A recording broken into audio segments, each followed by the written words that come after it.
The most widely published book in human history reveals that we are created in the image of God. Throughout our human journey, each encounter is an opportunity to see the shared humanity in ourselves and others. Regardless of one's views on religion, each experience and each story weaves us together towards a common path of transformation, a process of growth and understanding, a recognition that, at our core, we share a common destiny. What does the search for truth really mean in our lives? How can we find a sense of unity in a world so diverse and divided? As we reflect on these questions, we start to uncover a fundamental connection that binds us all beyond our differences. Welcome to Created in the Image of God, Building Vibrant Communities, with our host, Wade Franson. Tonight's episode is Raising Spiritually Rooted Leaders. Good evening, everyone. It's time for Created in the Image of God. We have a very special program for you tonight, one that I'm very excited about personally, as having been involved with young people my whole life, having my own children. I'm really excited to introduce tonight's guest, who is focused on helping those young future leaders and their families become spiritually grounded. The guest tonight is the founding mother and CEO of Spiritual Playdate. Spiritual Playdate was founded in 2007 and launched, and I believe it was like mothers in a living room figuring out how to give their children the kind of spiritual grounding that transcended the barriers and boundaries of traditional religion. And they launched this nationally in Salt Lake City at the Parliament of World Religions. In 2015, I became connected with this founder a few years after that, and we then worked together at the Parliament of World Religions in Toronto, where she launched internationally, and we were launching Something or Other Publishing. So I'm very pleased to finally have my dear friend and colleague join me for Creating the Image of God. Welcome to the studio, Edwina Cowell. Thank you so much, Wade. It's great to be here. Nice to see you. So we've, over the years now, worked on a number of projects together, and we have some exciting things coming up in the works. I don't know why I didn't think to invite you to the show earlier, but I'm excited that you're here tonight. Now, normally you are in the Midwest, and that's where you launched this venture from. But right now you're down south, if I'm not mistaken. I am. I'm in Florida right now, but I'm heading home shortly. And while I'm based in the Midwest, it's really, our program is almost all digital.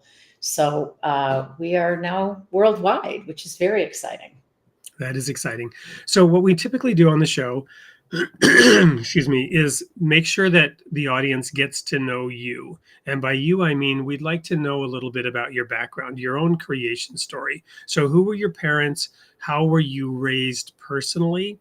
What was your life like before you took conscious thought to shape your future and launch yourself and your brand and your work into the world? What are those early memories like, and what was it like growing up Edwina Cowell? Or perhaps it wasn't Cowell at the time. So I was born in Chicago to my Polish parents, who were very middle. I had a middle class upbringing. Moved to the suburbs of Chicago and Lincolnwood when I was like 3 years old, and raised Catholic, Polish Catholic, Eastern European Catholic, and a lot of church, a lot of confession, a lot of sin, a lot of hell.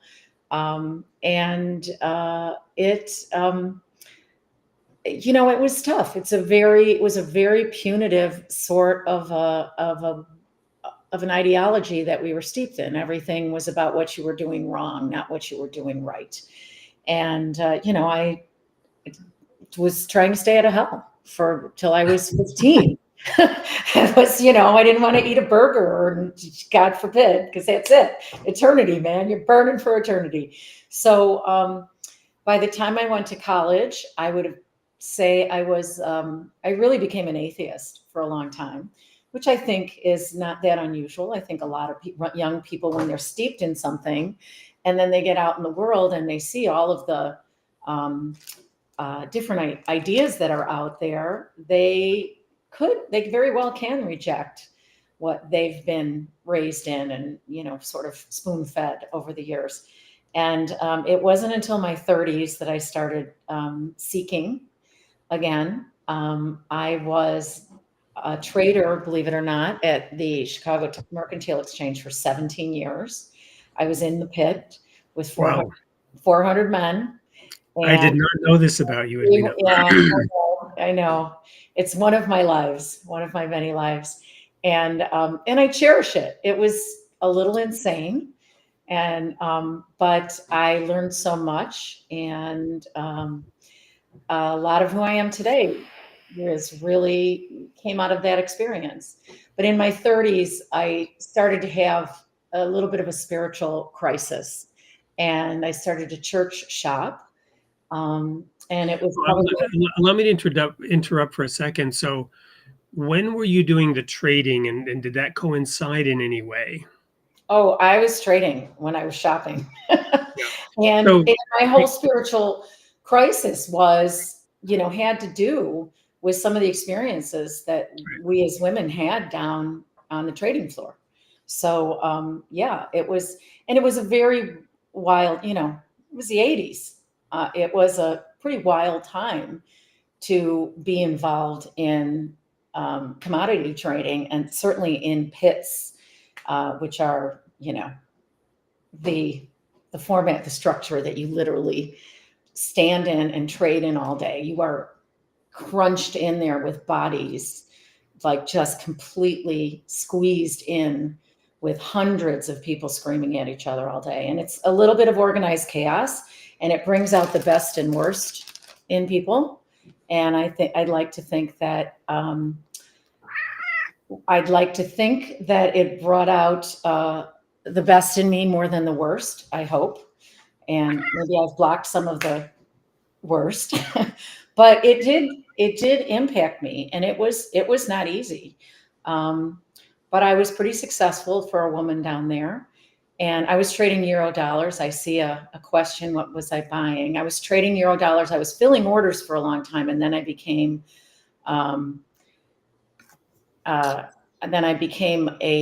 it's called a local, and I started to trade my own account.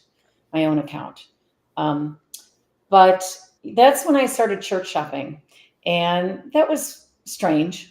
Went to some places. My husband and I went to a few places that we were very uncomfortable in. We tried to sort of figure out what is it that we're looking for. And then I found, what was it, not to get specific or put anybody down, but what was it that was most uncomfortable? So I researched a church called the New Church, which is Swedenborg, which is really I felt like it could be something that might appeal to us. And there was a new church in the area that we were living in. And so we decided to go to the New Church one day. And true to right on brand for us, we walked in late. And there were these two double doors at the back, and of this church, and it was an old church. And we pulled open the doors, and everyone in the congregation turned around and looked at us, like everyone. And it was dark. And I'm telling you, it felt like some sort of an old movie. It was just, and my husband was sweating bullets. And he was far less comfortable than I was walking into a church. And so that lasted exactly one day, one time. And then my friend and I went and tried out a Unity church in the Midwest. And that was very, it was interesting. People came roller skating down the aisles and singing. I mean, it was very joyful. It was very positive, and I wanted to go back. I loved all the music, and I loved that it felt fresh and more modern. And I wanted to know more, and so I continued to go back. And I I felt like it was a good home for me. At some point in time, it really hit me that unity uses a metaphysical interpretation of scripture. And that felt right for me. I remember a minister talking and reading some scripture, and I might have told you this story before, Wade, but she said something about, Jesus went to the mountain, and she stopped and she closed the Bible and she said, Jesus was in the desert and the mountain was 40 miles away. She said, when you hear something like Jesus goes to the mountain, that means he goes into higher consciousness. He goes into prayer and meditation. You can go to the mountain. You can do that. You don't have to believe that he, teleported to the mountain. And I was like, boom, mind blown. Yes, absolutely. And so that was the beginning of my journey with unity. And I've always felt like unity has been a good home for me. And I do go back and forth through a number of different places right now. My interfaith work has also taken me a lot of other places. And I appreciate so many teachings from so many different traditions. But unity is really where Spiritual Playdate was born. And it was these. You've told me the story of, mom sitting in the living room together. So were they, some of them from that faith group, from the Unity Church, or was it other? No. There were three of us, moms and 3 7-year-old boys, and they went to school together, and we were in the neighborhood, and they would just have a weekly play date. And we were just sort of disgruntled moms that would sit around and have tea while they were wrestling. And we would talk about how, what are they learning in Sunday school? What are we talking about now? 7 is such a great age. They are just wide open. They still love you. There's such a good opportunity for real meaningful conversation at 7. But the boys, we never knew what was going on, what's really happening in Sunday school.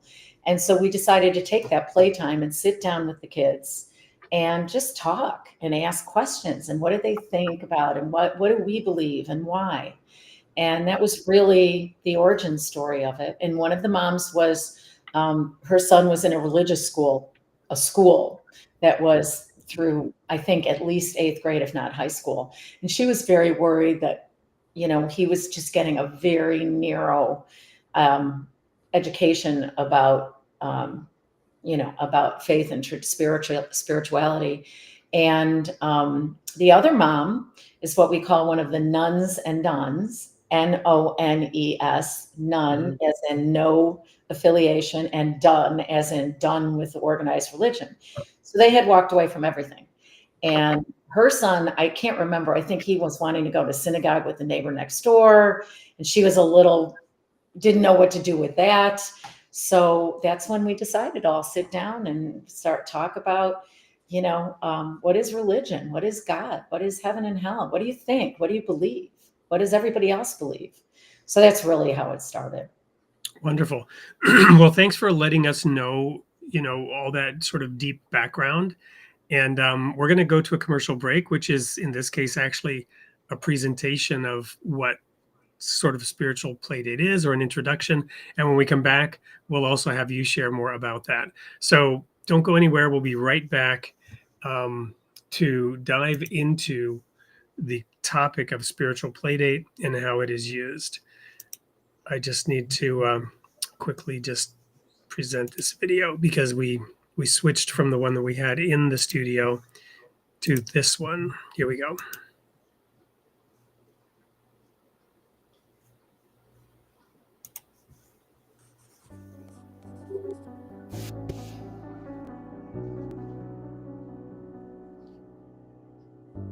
Take a look at our world. We all see what's happening. It's impossible to miss. We are losing our human connectedness. We see social unrest and political upheaval, environmental disasters and a hurting planet, and heartbreaking global conflict and destruction. These growing threats can cause a roller coaster of human emotions. It feels like we've all been through too much, leaving us restless, angry, sad. Now look at our kids. We see them becoming anxious and confused. They need our help now, while they're young. But how can we encourage them to develop resilience and hope? Teach them to understand and manage their feelings and emotions. Give them the tools to become critical thinkers and compassionate global citizens, and equip them with the social, emotional, and spiritual life skills that will serve their mental well-being now and for the rest of their lives. Spiritual Playdate was created for parents, teachers, faith educators, and therapists to use with kids aged 5 to 11. Just a few of our important life skills topics include fear and anxiety, forgiveness, understanding bullying, living and dying, and the all-important Golden Rule. All of our fun and interactive resources are just a click away. Host groups large or small in your home, school, or spiritual center. And your kids will grow to be kinder, stronger, and more confident. Why have a spiritual playdate? Because we believe that it's easier to build strong children than repair broken adults. Join us today at spiritualplaydate.com.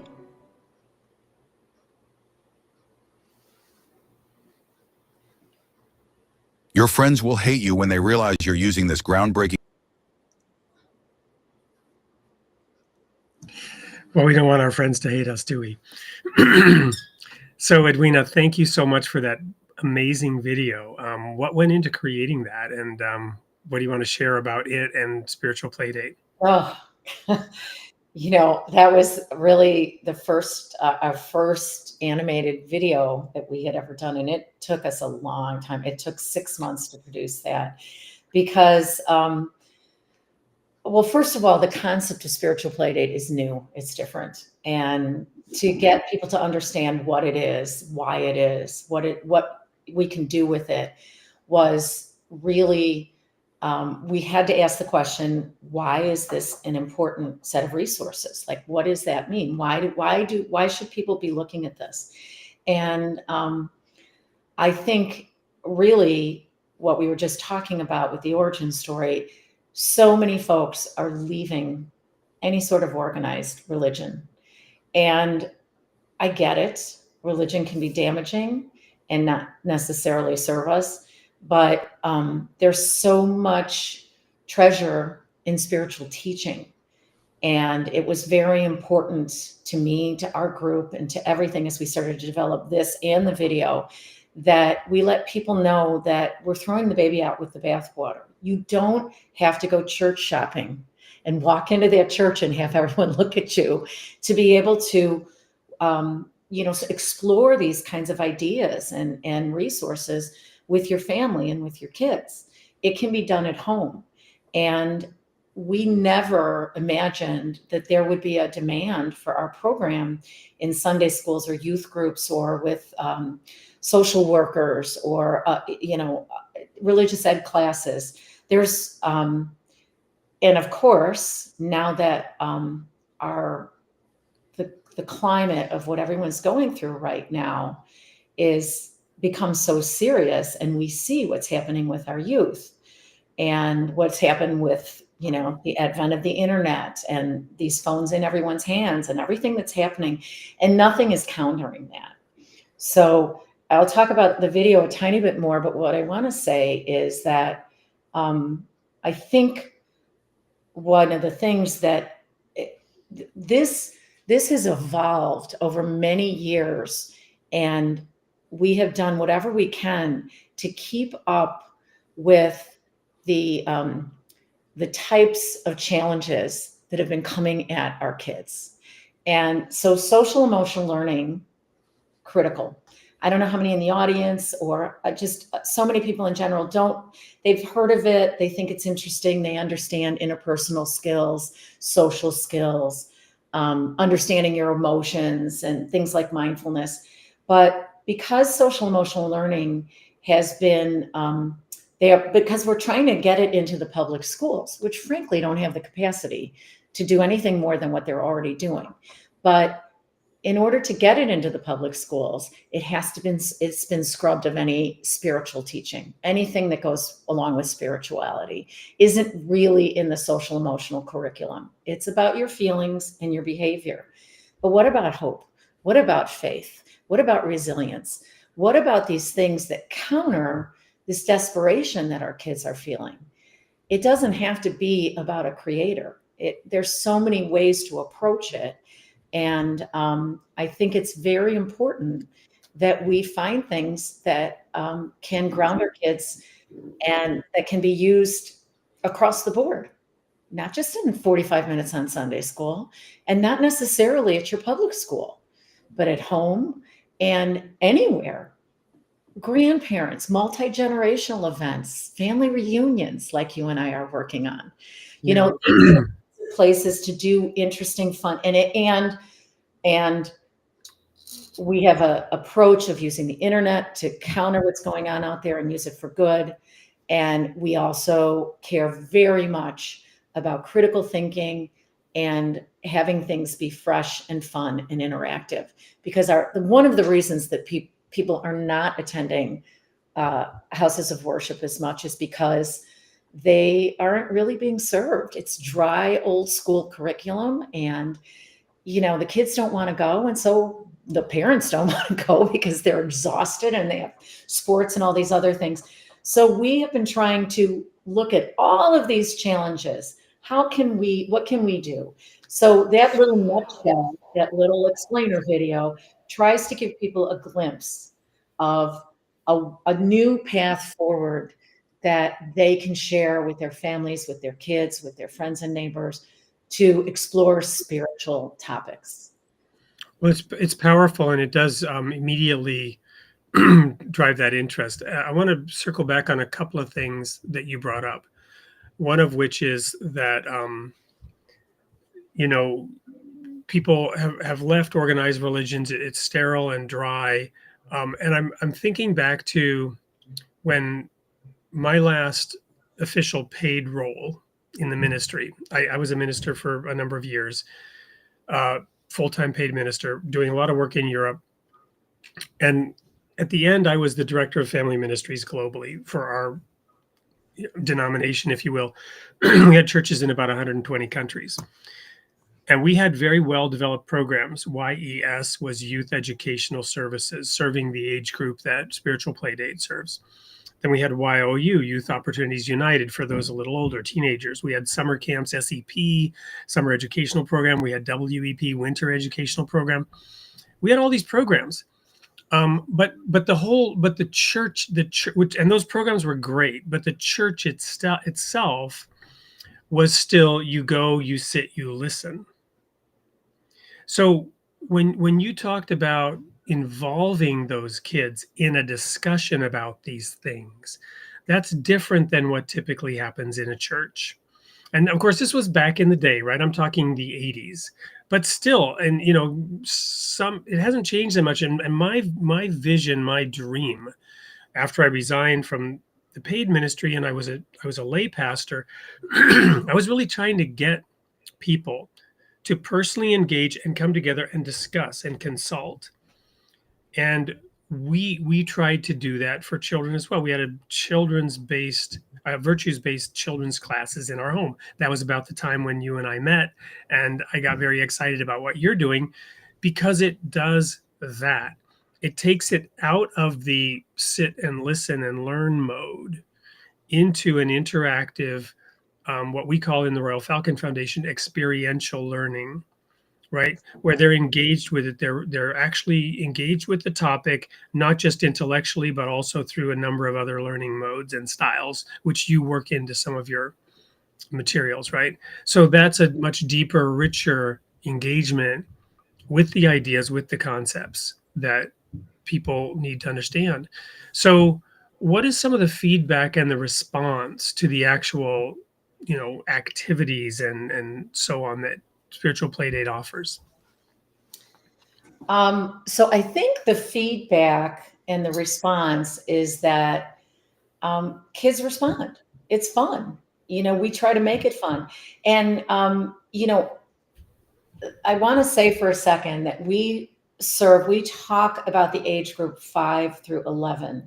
Although I have to be very honest, I feel so strongly our curriculum, our program is profound. You can do this with anyone. We've done some of these sessions with groups of adults and teachers online. You sit down and talk about fear and anxiety online with adults, and you're going to see a lot of engagement and a lot of new self-awareness and discovery.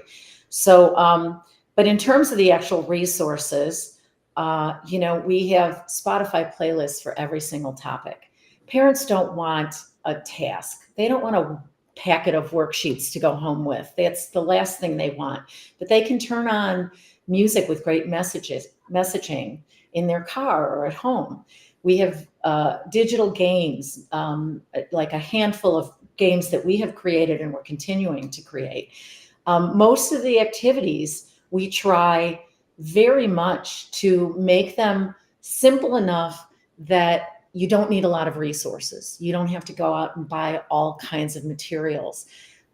They can be games where you're drawing letters on each other's back, or freeze dances or things like that. And there's in-connectedness. One of our activities is the kids and the adults have to write on each other's back. So that you've played that game when you're young, right? When somebody puts a letter on your back and then you try to figure out what it is and then they spell the whole word.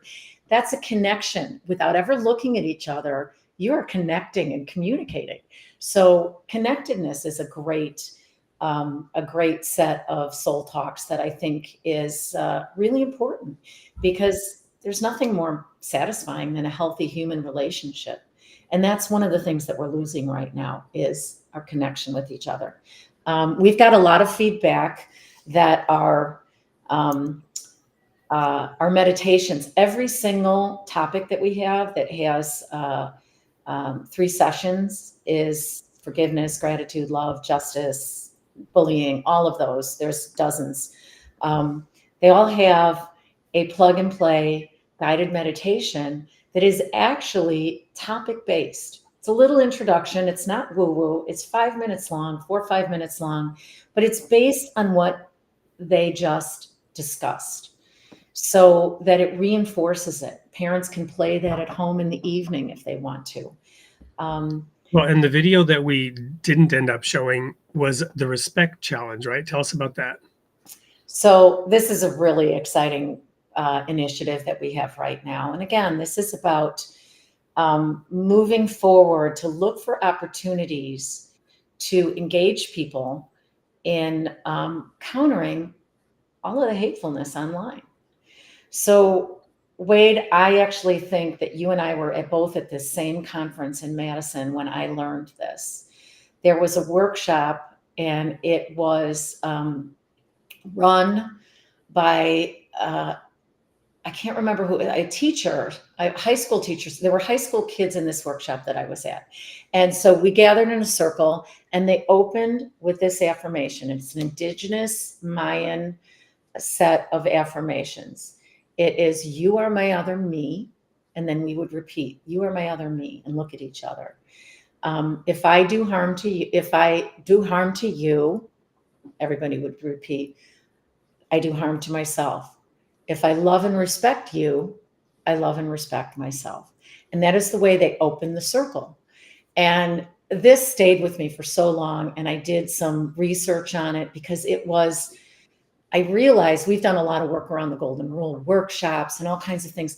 We do a terrible job of teaching the Golden Rule. We teach it's cliche, love thy neighbor, it's karma, I'm going to be nice to you and you're going to be nice to me. That's not always true. Sometimes it's not even close, right? The Golden Rule isn't karma. The Golden Rule is about us and how we feel about our own behavior. It's not transactional, it's transformational. When I am good to you, I lift myself up. When I tear you down, I tear myself down. Maybe subconsciously, but I know I've behaved badly. So we took these affirmations. It's called In Lakesh. It's an ancient Mayan precept in a way that the code of the way they treated each other. And we turned it into a viral video challenge. And we've got prizes behind it. You can win $100 a month. You can win all kinds of other things, backpacks. We've got groups doing it. We've got adults doing it. At the end of the year, there's $1,000 grand prize.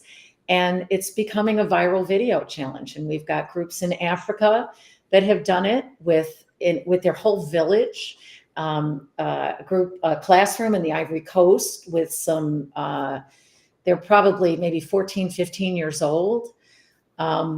There's so many ways that this can be done. And we want to use this as a resource where we can really get this to go viral, and that folks everywhere can start doing it and enter this and win, especially in classrooms. And one of the most exciting things is there was a preschool in Guatemala who just did it in Spanish with their kids. And I don't have the video right now, but you can find it on our Facebook page and stuff. And they're descendants of the Mayans. They're descendants of the Mayans. So again, this is all very exciting. And I invite everybody to go to our page and find our Respect Challenge, or find us on social media and take our Respect Challenge. I challenge you. I was just I was just looking it up, and yeah, on Facebook and everywhere, making respect cool again. So we're gonna go cool again. We're getting hats. Respect cool again. Very cool. We're gonna go to another commercial break of an author who's written a book for children. And when we come back, I want to talk a little bit about the family reunion, what we're doing, and then we'll go on to engage with the audience. Don't go anywhere. We'll be right back after this. Bursting with joy on every page. An illustrated handbook of spiritual truths to help children learn lifelong gems of guidance, who we truly are, how to live, how to pray, how to treat others. Enjoyed by children and families around the world, inspiring meaningful conversations, powerful self-images, good habits, devotion, courtesy, truthfulness, friendship. Noble Being Spiritual Handbook for Children of all ages. A special collection of wisdom from the Baha'i writings, illustrated by spiritual realism painter Jacqueline Clare. Empower children of all ages to be the noble beings they are meant to be. Available in hardback, paperback, and ebook on Amazon.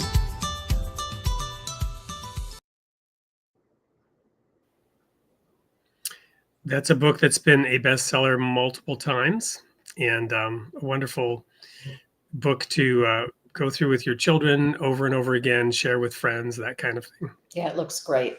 It looks great.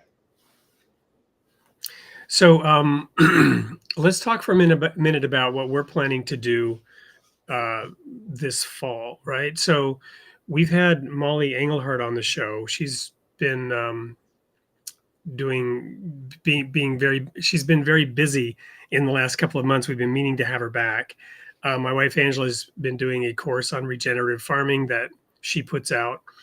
But she has a ranch down in Texas called Sovereignty Ranch.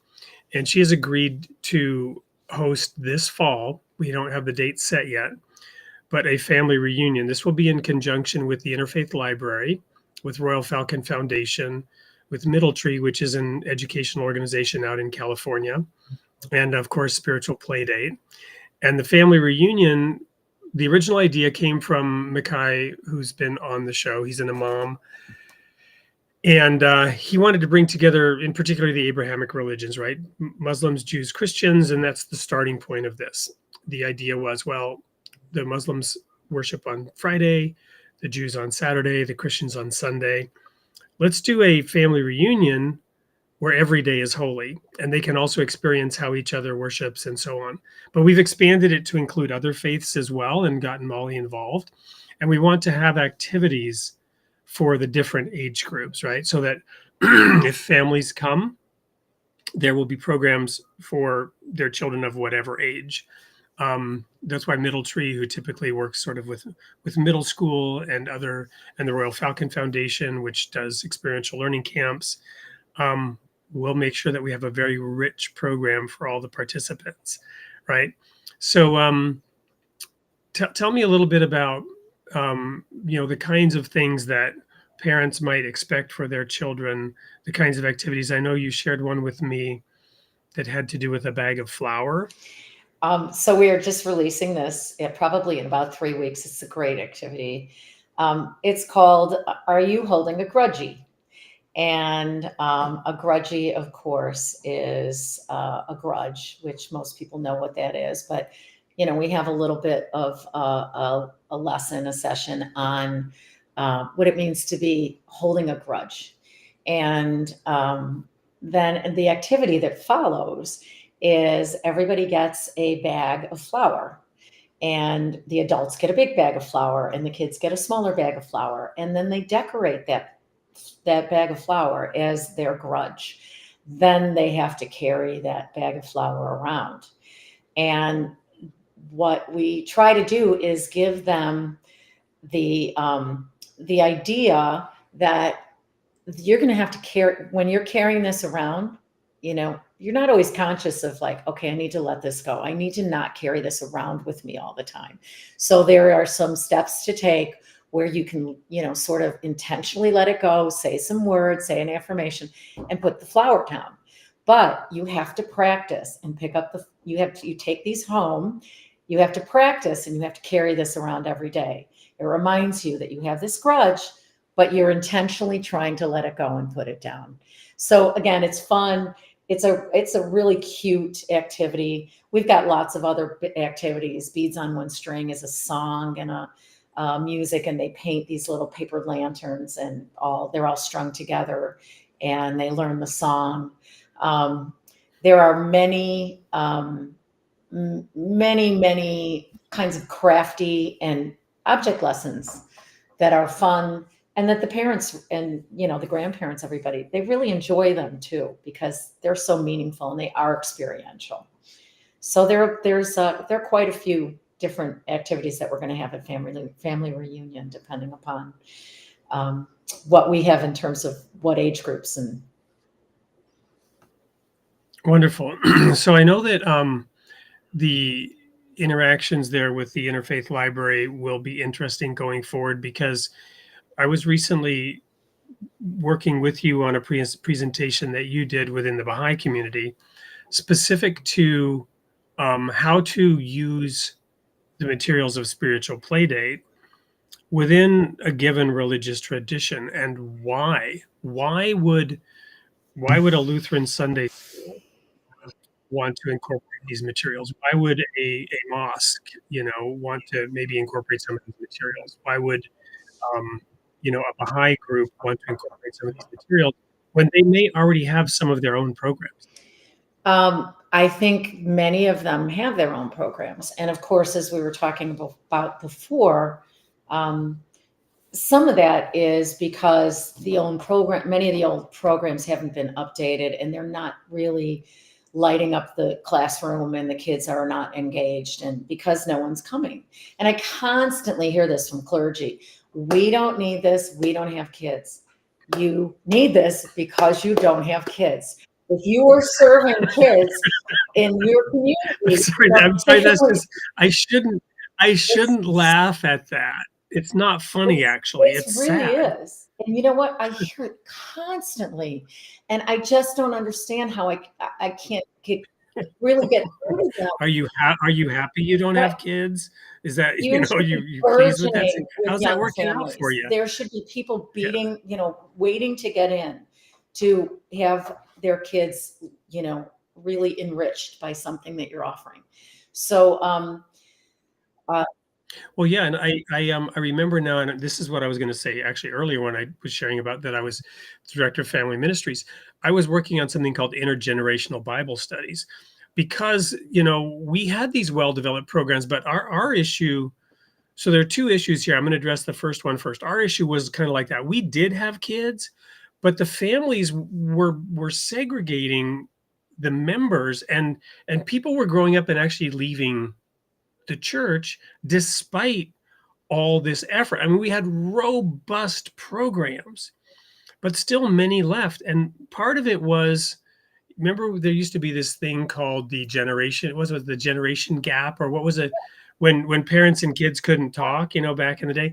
So I wanted to bring this back together. I wanted to get back to some of those events that I'd had as a child, and they were rare, but where you really had that sense of community within the church, where you had like a church picnic, and we used to do like these pie socials where people would bake pies and auction them off, and you could like find out this one particular girl baked a pie and buy her Right. pie, and then you would sit and eat the pie together, right? These old timey sort of church things.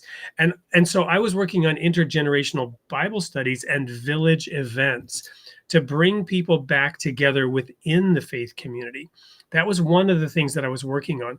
But the other thing that really bothered me was the ability to reach outward, the ability to help our church kids feel good about being in our church group, but also know how to interact and relate with people outside the church group. Because you had this divide, this gap, and many of the kids were leaving the church because they didn't have a way to get together with those kids outside. There was like a wall, and they wanted to climb over that wall and Yep. get out, Separate. right? So what we tried to do with our own kids is make sure that they were going to their friends' houses, their friends were coming to us, and we had a common, again, these spiritual virtues-based children's classes, so that we could talk about spiritual topics, so that even though they might be over here and they might have different views, there could at least be a discussion point. There could be some interaction, and there wasn't a wall that you tried to climb over to get out. You could also bring people in. Absolutely. And that is, though, some of those old events, those old time events were fun and exciting, and they were multi-generational, and they did connect families and neighbors and all kinds of things. And yes, we absolutely have to do that. And we have, all kinds of ideas for different faith organizations to do. You don't have to do a spiritual play date. You can do an after school homework help for families on a Wednesday. There's things that you can do to serve the community, to start connecting with the families in your area. We are disconnected, and we do need each other to start to look for ways and opportunities to bring your community back together. And I want to say, we started talking a little bit about how different kinds of faith traditions might use the program. The program, while it can certainly stand on its own as a curriculum, and we've got people using it full on as curriculum, the idea of it is that it is an enhanced adjunct curriculum for your community. And one of the reasons that we have gone so deep into social, emotional, and spiritual skills is because our houses of worship, our faith institutions, they're not serving our kids, and the kids aren't going. However, they have the perfect opportunity to bring some mental wellness into their communities. They have classrooms, they have teachers, they have the desire to do these things. And because we do have things like fear and anxiety and justice and resilience and gratitude and bullying and some on and on, those are things that help our kids learn about themselves, the world around them, things like the respect challenge. That's what, get back to our main topic. If you want your child to be a grounded leader and a spiritually rooted leader, you have to give them some roots when they're younger and ground them and give them confidence in themselves and some awareness of what goes on in the world and some understanding. We had a very interesting. I was sitting in on a class last week on a Sunday school class, and we were talking with the kids, and they were talking about bullying and emotions. And this little girl said something about this boy pushed her in line at school. And then she said, he's a bad boy. And nice, strong affirmation. He's a bad boy. He pushed her. He's a bad boy. So we started to talk about empathy.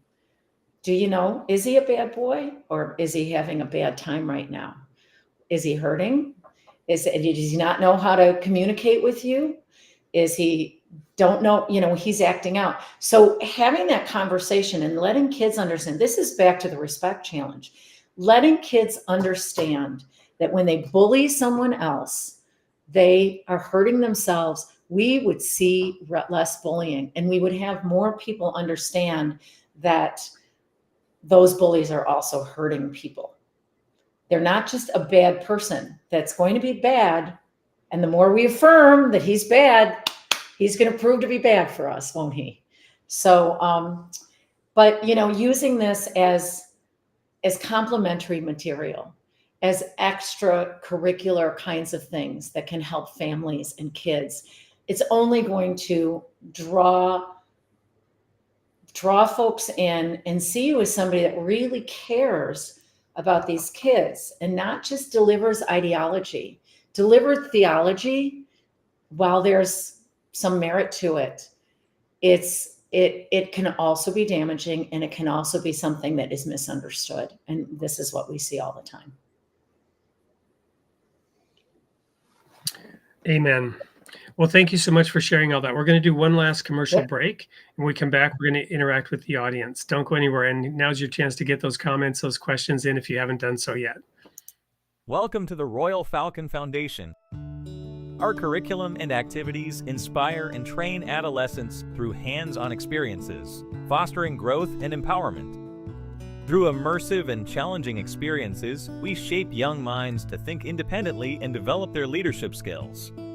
Our programs foster new friendships and unity, shaping young leaders to tackle real-world challenges with confidence. We believe in equipping the next generation with the skills to become leaders of tomorrow. Join us at the Royal Falcon Foundation and be part of a journey that empowers, unites, and inspires.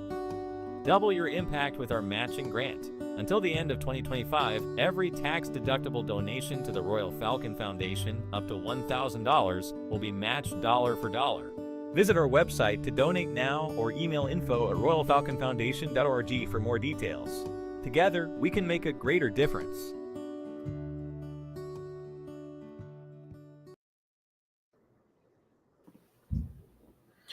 And before we look at those comments, I should probably mention one of the things that the Royal Falcon Foundation is working on to contribute to the family reunion. And that is a program called Soul Seeds. And what has grown out of the experiential learning camps that we've done, where we started with simply some outdoor gardening activities, and we called it companion gardening. And we looked at using nature to teach principles like there are some plants that are symbiotic. They get along really well together. They support and serve each other. And then there are plants that need more space and should not be planted together. There are some plants that will even self-sacrifice, right? They are attracting the pests to them, and you can plant them next to some kind of fruit-bearing plant, and the pests will attack the pretty flowers on the companion plant, and they will leave your, tomatoes or beans or whatever alone, right? So we started there with raised bed gardens, but then we began to dig into, pun intended, I guess, or pun not intended, but dig into companion gardening, or regenerative farming, especially after meeting Molly, and how we really need to think a lot about the soil and what's in the soil and all the, the nutrients that need to be in the soil in order to have healthy food. And then we started thinking about sustainability. The path that the world seems to want to take is shame and blame other people for climate change, right? And point the fingers at these people and those people.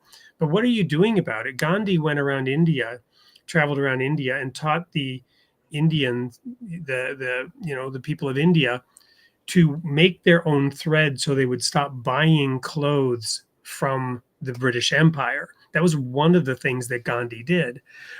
So how can we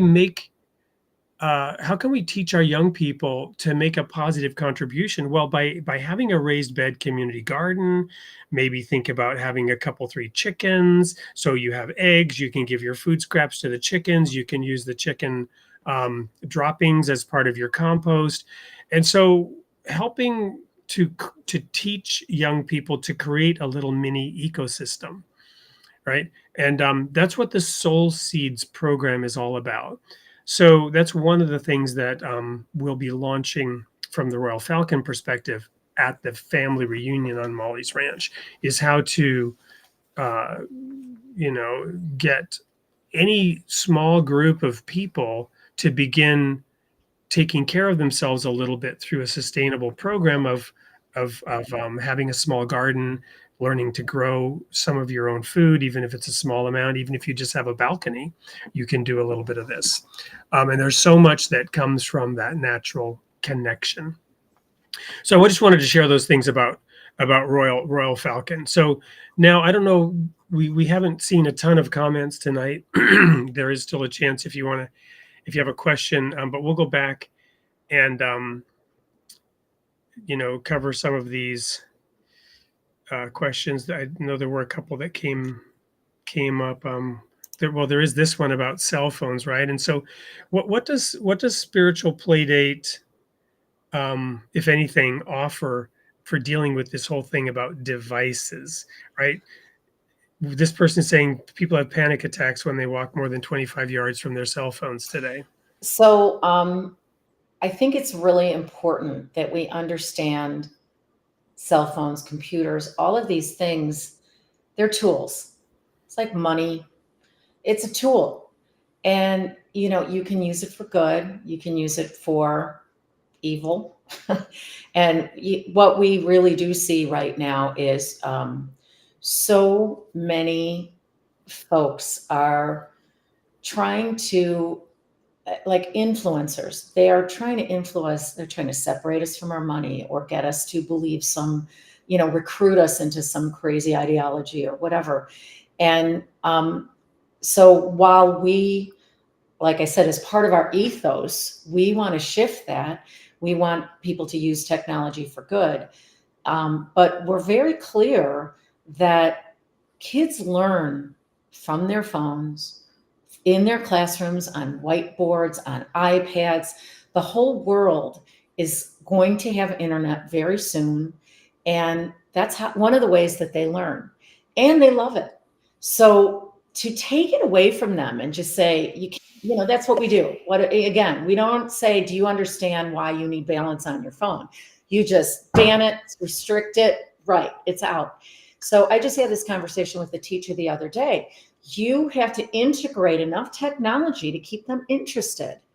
Show them video. Start with a video, not just a storybook, if you can. A lot of people don't have, we work with, a lot of folks in Africa. They do not have internet right now.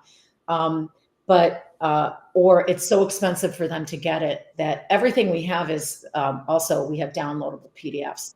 But it is about balance. And again, critical thinking, just like for us. You know what? Don't live on your phone 24 hours a day. Figure out what the balance is that's healthy. Balance is the key to life. Figure out what that balance is. Be able to, break it down for yourself and for your kids to see. But then also make sure that you do use it in a way that excites them, gets them engaged. Use it for good. It's a tool. There's a lot of good stuff out there, a lot of it. We just had this discussion, not to reveal too much about my family, but we just had this discussion over dinner again, right? That we've had many times, where my wife has had some trouble trying to help manage, the screen time, the usage and whatnot. And our son said, no, I don't want to talk about this. I'm not talking about this tonight again. I'm not going to talk about it again, because we talk about it a lot. It comes up a lot. It's a real issue. So, I got him to come back to the table, and we sat down and we started talking about it. And it was actually a really wonderful experience because we were having a family dinner. Life is busy. We took a few minutes and we actually got to the bottom of a couple of things and came up with a plan on how to use the phone and the screens better. We got into the nitty gritty of what's going on. So for example, he sometimes plays games with his friends and then he's using his phone and a screen. And if you're tracking the screen time, this is being double counted, right? Because well, you used your phone for 2 hours today and you were on the screen for an hour, but an hour of phone time was while he was on the screen because he was using the phone to communicate with his friend that he was playing the game with. So, getting into the nitty gritty weeds and working it out with the child and setting boundaries rather than just, my reaction is if we're arguing about this game, about this again, you're getting it taken away. The next time you argue about it, you're getting it taken away. Well, sitting down and actually listening and understanding what's going on and working things out. Is that kind of what you're talking about? 100%. It's communicating. It's like what you would do with another adult. You have got. You wouldn't just take it away from them. You would say, you know what? I have a problem with it too. There are times like I have discovered if I am really overwhelmed about something, I can, get up, walk away, literally go take my phone and give myself 5 or 10 minutes to play Candy Crush. Yeah. And I have balance with it. I don't sit there all day and play Candy Crush, but you know what? Yeah. It's okay. It's worked for me and it's not doom scrolling. And I'm figuring out what is the balance? What are these things? And so, but it's so interesting because at the core of what this whole discussion is balance. It's not the phone, right. It's balance. How do we balance the good with the hard, the work with the play, the joy with the commitment? Yeah. That's life. It's time management. It's all these things. So the more that you can impart some knowledge, and listen, we don't always have the knowledge ourselves. That's why we create a lot of these conversations. But that is really our approach is this is a tool, use it for good. And I want to say one more thing if I have time, because we didn't talk about the Peace Influencer program. So we right now for next year, for 26, we are working on, again, back to this idea that the internet is filled with influencers who are making a fortune over craziness for the most part. Where are the peace influencers? Who is countering that? With, all of this stuff, you've got the Andrew Tates of the world that are, just spewing vile kinds of ideas to our young men. And where are the peace influencers? So one of our projects, one of our initiatives is to create a gamified, it's the Peace Influencer program. It's a gamified app that's going to have levels to create tasks that people can use, starting with simplest tasks, and go through and learn how to become a peace influencer. Because we all talk about world peace. World peace is so big and you're very obtuse. You're obtuse. You can't have world peace without personal peace. You have to start at home, in your heart, with your behavior and your thoughts. And so to build someone that's actually a peace influencer that understands that building this big puzzle, this masterpiece that we call it. So we're working on some grants for that, and we hope to have that developed by next year. So wonderful. Looking forward to that. For good. Yeah. Real quick, this is a question I think you answered, but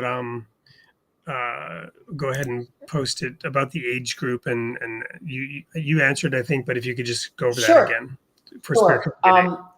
We target ages 5 through 11. And the reason we target ages 5 through 11 is because that's where the gap is. Parents are intimidated by some of these big conversations. They don't know how to answer. If your kid comes and says, is hell real? It's really difficult question to answer. You don't want to damage them. They don't really want to jump into some of these topics. And they also, parents seem to have this really fascinating idea that these big, deep conversations are going to start happening at 12, 13, 14. Well, anyone that has a 13 or 14-year-old knows they are developmentally out the door. You are the last person. Too late.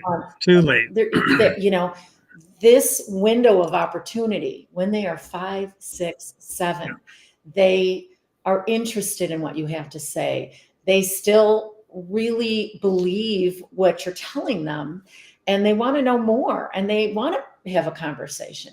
But we tend to be very, we're mechanical about taking things, the questions we ask them, how is school? And then, but if you are put in a situation where you can start asking real questions and answering them yourselves with the children, I have learned more through this process than I ever learned on my spiritual journey before, about myself, about my child, and about the world, because it's so exciting to sit here and talk to somebody about these kinds of things.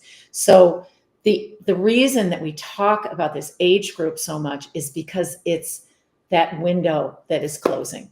So the material is there for everybody to use. Like I said, we've used it with adults, we've used it with, all other ages, but that is a critical window that we are hoping people will really take advantage of, sitting down with their kids once a week, twice a week, a couple times a month, whatever you can. It's fun and it's exciting, and you're going to be a lot closer to your kids when you're done. I've just put the link to Spiritual Playdate in the chat. Go there, sign up, register. I think there's probably a contact. There's a newsletter people can join. And so we're on all the any last platforms. words? We're on every platform. You can find us at Facebook, anywhere. Any last words for our audience before we do the last thing we have to do today, which is go to the sneak peek of next week's show? I don't really have any. Just thank you so much for being here and listening and being open. And some of you probably have kids that age and some of you don't, but your community is filled with them. And looking for ways to bring your community together is going to be a very wonderful way to heal this world. So you can do something. So reach out to your neighbors and talk about hosting a spiritual Yeah, you can do it playdate. at the library. The libraries are starting to love us, so people can show. You don't have to even have a spiritual home to do this. Do it at home. Do it wherever. You can do it in a park. So we hope to see you on our email list sometime. Thank you so much. Wonderful. Edwina, thanks so much for taking the time to be here with us tonight.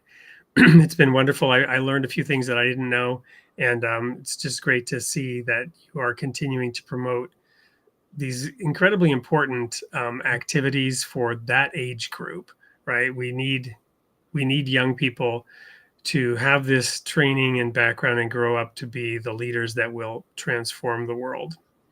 Amen. All right. Well, thank you, everyone. That's a wrap for tonight's show, except for those of you who are curious about what we have next week.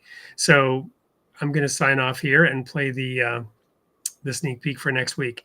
Thank you again for joining us, Edwina, and everyone in the audience. And we'll look forward to seeing you next week. Thank you so much, Wade. Bye, everyone.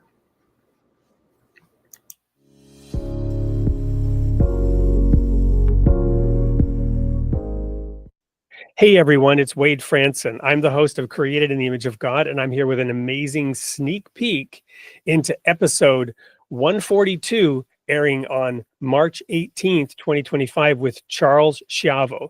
Charles Schiavo is a student of the Bible who has gone deep his entire life into what the essential core message from our Creator really is. He's written a book called The Abomination of Desolation. Students of the Bible know this phrase from the book of Daniel. What Charles gets into is how Christendom as a whole is confused. The gospel has been turned into license to sin. The plan of salvation is designed to put to death that which causes us to sin.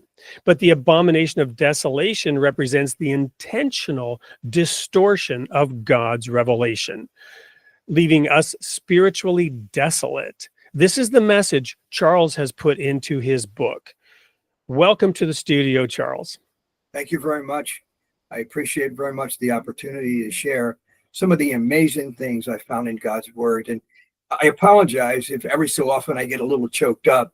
I believe very passionately about the information I'm sharing, and I really can't wait to have people comment and hear the comments they make after they read the book. Well, we're looking forward to sharing your perspective. So tell us what really led to the writing of the book, The Abomination of Desolation. Oh, that's an easy question. I think you hit the nail right on the head. When I was a baby Christian, I guess, if that's a better way of putting it, I would go to church and I would hear these watered down sermons that do not denunciate very clearly how terrible sin is. Sin is a rebellion against God, and it's something that humanity needs to stop if they're going to make it to the kingdom.